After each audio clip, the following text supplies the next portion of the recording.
It is the Morrison Formation in the Late Jurassic around 150 million years ago. The floodplains stretch endlessly beneath a haze of prehistoric heat. In the distance, a herd of Camptosaurus moves slowly through the shallows, unaware that something is watching. It doesn't roar. It doesn't charge. Not yet. It waits. Most people know the giants of this world.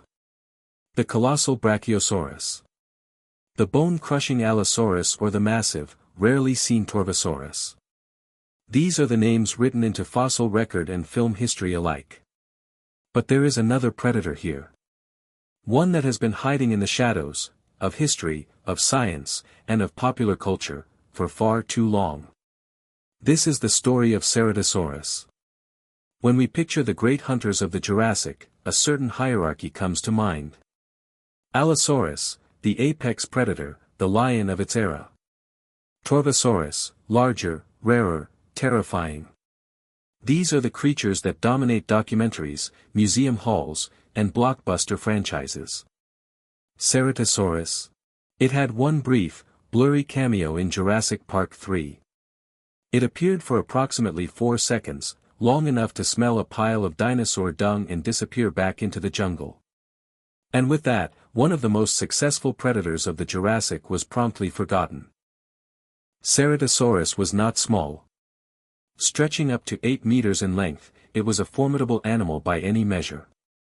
But what made it truly distinctive wasn't its size, it was everything else.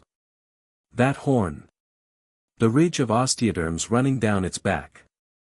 The deep, laterally compressed skull and blade-like teeth, built not for crushing bone, but for tearing flesh in long, devastating slashes. Ceratosaurus was a precision instrument.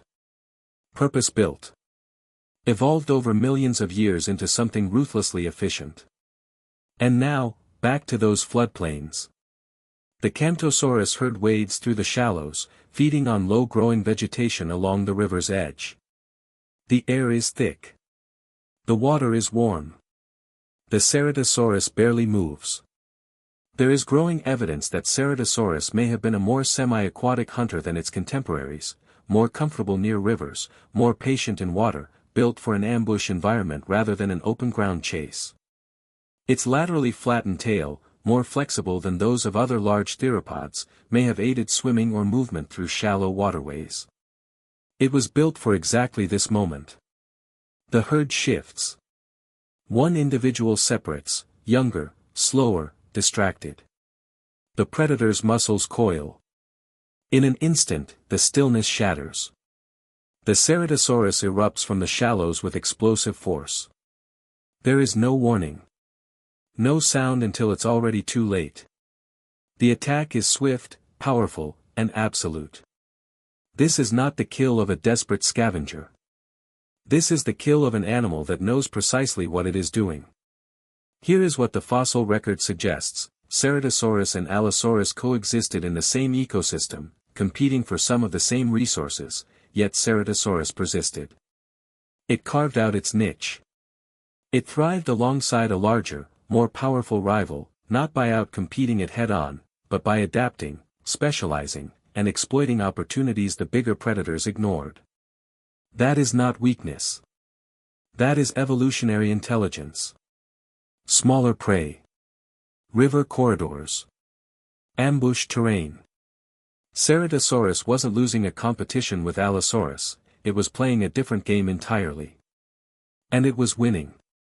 We have a habit, as a culture, as a species, of celebrating the biggest, the loudest, the most dramatic.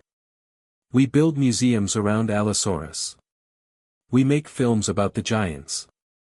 But nature rarely rewards the loudest animal in the room. It rewards the smartest.